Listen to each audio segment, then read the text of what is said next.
Assalamualaikum warahmatullahi wabarakatuh. Selamat pagi, salam sejahtera bagi kita semua.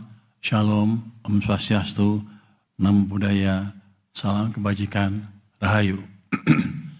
Yang saya hormati Wakil Menteri Keuangan Bapak Suhasil Nazara dan Bapak Yuda Agung, Wakil Menteri Investasi dan Hilirisasi Bapak Todot Tua Pasaribu, para pejabat pimpinan tinggi media di lingkungan Kementerian Keuangan, pejabat yang dilantik pada hari ini, para tamu undangan dan hadirin sekalian yang berbahagia.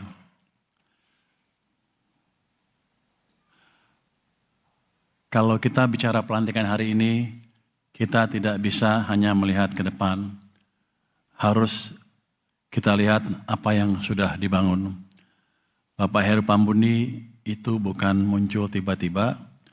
Beliau dibentuk dari proses yang panjang, dari bawah, dari lapangan, sampai ke atas.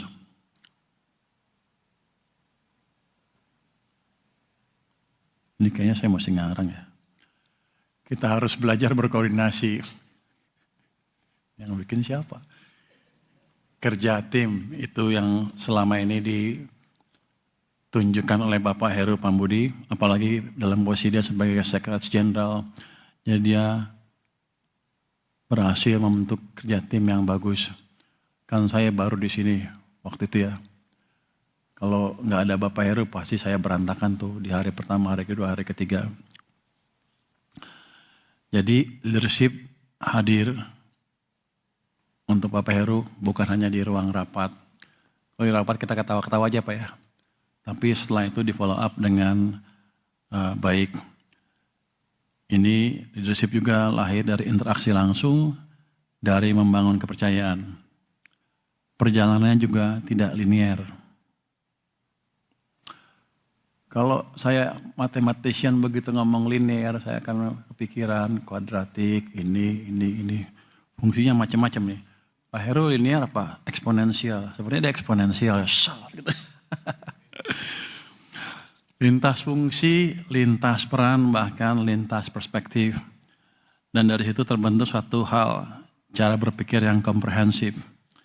Ditambah lagi prinsip yang konsisten, yaitu kerja keras, loyal, dan amanah. Nah, itu yang kemudian menjadi fondasi di Sekretariat Jenderal. Jadi yang kita lanjutkan hari ini sudah ada, arahnya sudah jelas, standarnya sudah ada. Dan di titik ini estafet itu berpindah. Ini kalau saya anggapnya sebagai rotasi yang biasa aja. Itu proses yang biasa, nanti Pak Heru akan menempati posisi yang baru sesuai dengan perkembangan kondisi dalam beberapa bulan ke depan. Itu mau pensiun. Tuh Pak Rio mau pensiun tuh. Kita juga banyak kosong posisi-posisi eselon 1. Yang nanti kita bisa manfaatkan dengan pengisian orang-orang yang tepat gitu. Estafet tidak sekedar pindah orang, tapi memastikan kesinambungan kualitas. Saya pikir tadinya Pak Heru tuh kecil.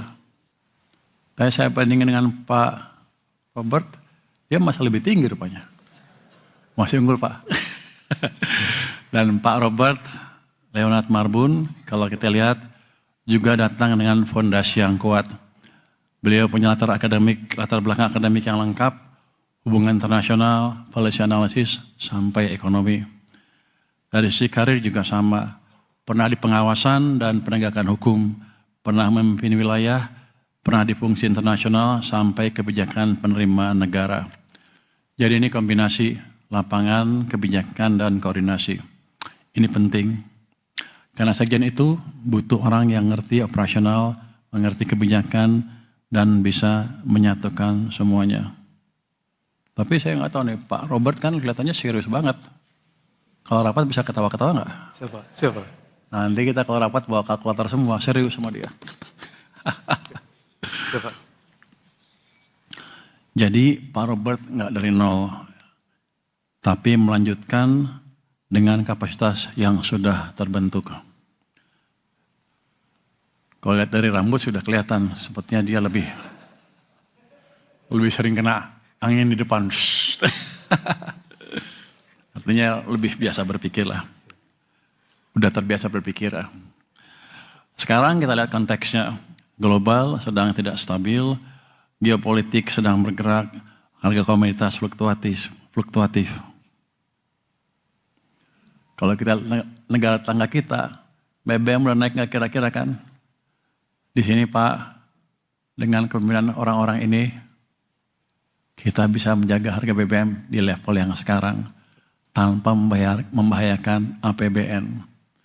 Jadi tim kita tuh jago, cuman di luar masih kurang dihargai ya. Kita masih kampanye tuh. Kita jago dibanding negara-negara tetangga kita. Berarti timnya bagus sekali di sini. Dan pada waktu harga BBM naik ke level yang tinggi itu, saya diundang ke Kertanegara. Ditanya, kan kiranya waktu udah kacau harga minyak ini. Wah, pasti anggaran kacau nih. Ditanya sama Presiden, gimana APBN? Aman Pak. Oh aman. Kalau 100? Aman Pak. Sudah kita itu sampai 100 aman semua. Artinya ada tindakan-tindakan yang kita bisa jalankan untuk itu mengamankan itu. Dan itu belum terpublikasikan dengan baik ke media. Kayaknya saya hanya bicaranya saya separuh-separuh, kelihatannya mereka nggak banyak ngerti. Tapi nanti tugas Pak Marbun kan namanya, untuk memastikan itu lebih dipahami masyarakat. Jadi dengan keadaan yang seperti itu pun kita nggak pernah panik. Di luar kita tenang terus, walaupun kalau rapat panik sih. Tapi kita approach secara terukur, nggak pernah ada angka yang aneh-aneh yang nggak bisa kita hitung. Saya di anggaran Pak Luki ya, itu orang ITB nyasar. Nggak jadi pasti jago ngitung. Orang ITB kok pegang anggaran, sama menterinya. Elektor pegang Kementerian Keuangan, sama ngaconya kita. Tapi kita pastikan approach kita betul-betul kuantitatif dan terukur. Semua memberi masukan yang pas pada waktu meeting. Jadi waktu kita serius banget. Begitu selesai ya ketawa-ketawa. Tapi semuanya dikendalikan dengan baik. Kita pegang prinsip disiplin fiskal, kredibilitas APBN. Itu yang kita pegang mati-matian selama ini. Selama paling enggak 6 bulan terakhir ya. Karena orang-orang udah lihat nih, Purboyong mau bikin kesalahan apa katanya. Pasti tembus 3%. Tahunnya tahun lalu pun di bawah 3% kan. Kita publish berapa? 2,92. Aktualnya nanti di bawah itu lagi. Jadi kita jago juga rupanya. Dengan defisit di bawah 3%. Tapi kita semua nih, kerja semua bisa membalik arah ekonomi ke arah yang lebih baik. Triwulan keempat tahun lalu, saya yakin triwulan pertama ini juga tumbuhnya lebih bagus lagi. Berapa Pak Febrio?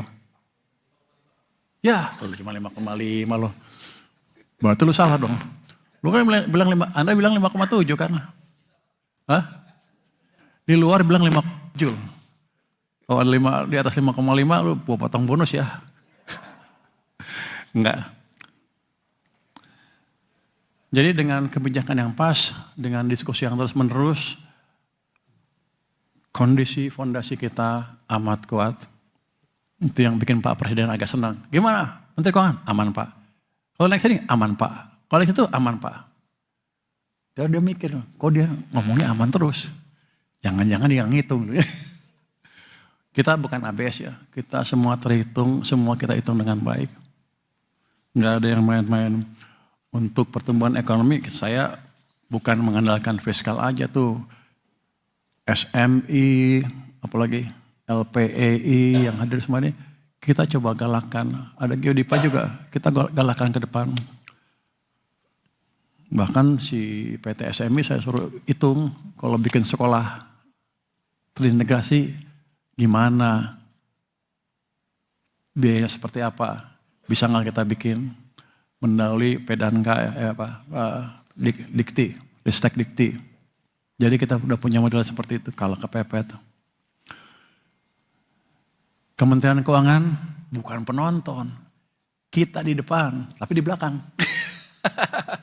Kebijakan kita dampaknya di depan walaupun kita di belakang. Hebat juga ya. Jadi kalau kita salah urus, hampir pasti negara ini arahnya akan terganggu. Jadi nanti Pak Robert pastikan kita bisa berjalan dengan lebih baik lagi. Sekarang udah bagus, baik ke depan lebih bagus lagi. Kita semua mendesain kebijakan, kita menjalankan dengan sistematis, kita ukur dampaknya. Makanya Pak Prima kesel sama saya tuh, saya tanya terus. Uang berapa? Sekian nih.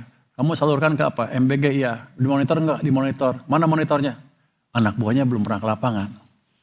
1 kali dalam 5 bulan. Tapi ke depan akan lebih bagus lagi. Mungkin dia kesel sama saya. Tapi kan dampaknya bagus. Kita bisa komunikasi dengan MBG. Pak Yuda juga bantuannya signifikan sekali. Sehingga kita bisa berkomunikasi dengan kepala MBG. BGN. Jadi adalah langkah-langkah yang mereka lakukan. Karena mereka mengerti kesulitan kita di sini ya Pak Yuda ya. Kita di luar tenang, tapi dalam kita hitung terus. Jangan sampai ada satu yang kita salah hitung. Jadi kalau orang bilang kita mau krisis 2 bulan, 3 bulan lagi. Itu nggak benar. Kenapa? Semua yang mungkin sudah kita hitung di Kementerian Keuangan. Itu ada Pak Febrio tukang hitung, walaupun salah terus tadi.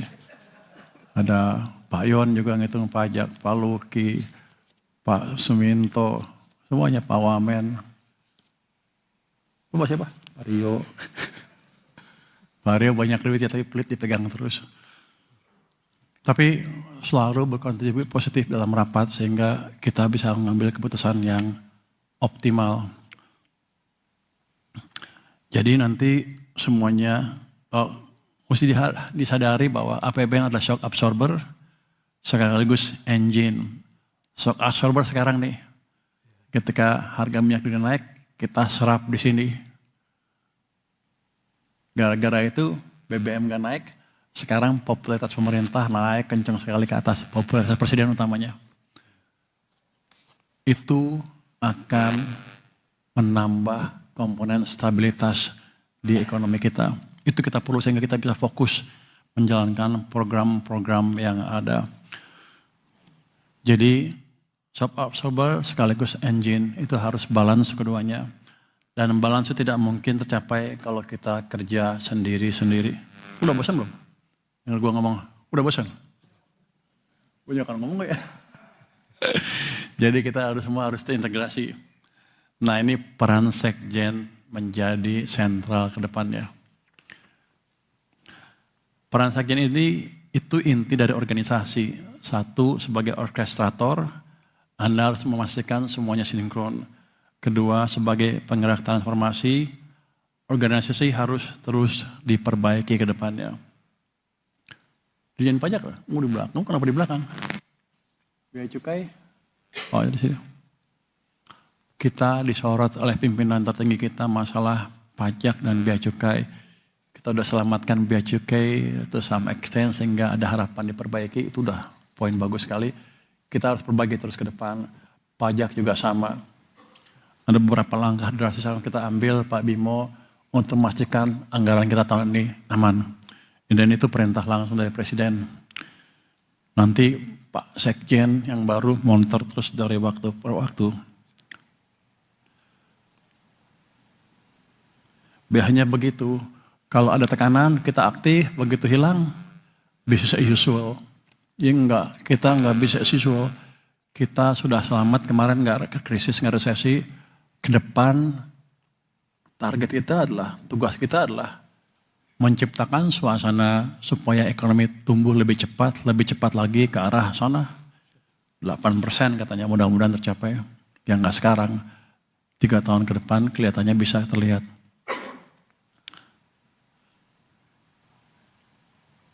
Yang ketiga, kita sebagai penjaga reformasi atau sekjen sebagai penjaga reformasi yang sudah baik sekarang dikunci, dipastikan tidak memburuk lagi ya. Kita gabungan praktik lama yang efektif dengan inovasi baru kalau Anda punya. Kalau nggak punya berarti sama aja. Jadi harus Anda berpikir lebih keras lagi supaya kita lebih efektif yang mendukung tadi. laju pertumbuhan yang lebih cepat. Selain itu juga Sekjen berperan sebagai integrator kebijakan pimpinan. Jadi arahan harus jadi aksi nyata. Kenapa saya sering rapat-rapat, 1, 2, 3, 4 putusin ya, ya. Kan saya nggak nyatet. Habis itu kalau nggak di follow up, ya nggak kejadian. Nanti dipastikan itu di follow up dengan baik ya. Yang berikutnya, Sekjen juga pengelola SDM dan budaya. Jadi kita hilangkan silo-silo. Contohnya, silo apa? Si Pak Prima, oh nggak ada Pak Prima ya? Oh itu dia. Pak Prima punya kelebihan pegawai. Pajak kurangan pegawai. Daripada rekrut baru, kita switch aja sebagian orang dari tempatnya Pak Prima ke pajak. Tapi orang pajak, kesan pertamanya, gue lebih tinggi kayak gitu. Karena gajinya lebih tinggi, baru tahu gajinya lebih tinggi ya pajak. Kita potong atau kita naikin yang lain? Kan 2 pilihan kita samain, kita potong pajaknya yang orang pajak atau yang lain kita naikin semua. Kalau Pak Luki nggak setuju pasti, itu masalah anggaran ya Pak Luki ya. Oh, Pak Luki setuju nggak? Dia nggak setuju. Jadi nanti protes ke Pak Luki semuanya, tapi nggak.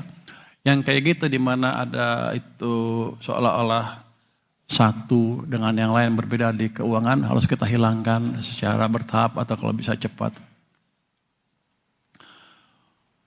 Untuk Pak Heru Pambudi, saya ucapkan terima kasih sebanyak-banyaknya. Bapak juga sudah membangun fondasi yang kuat dan itu sekarang jadi baseline kita ke depan.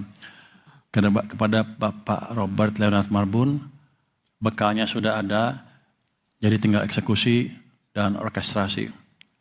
Karena sekjen itu bukan soal kerja sendiri, tapi memastikan semua orang bekerja dengan arah yang sama.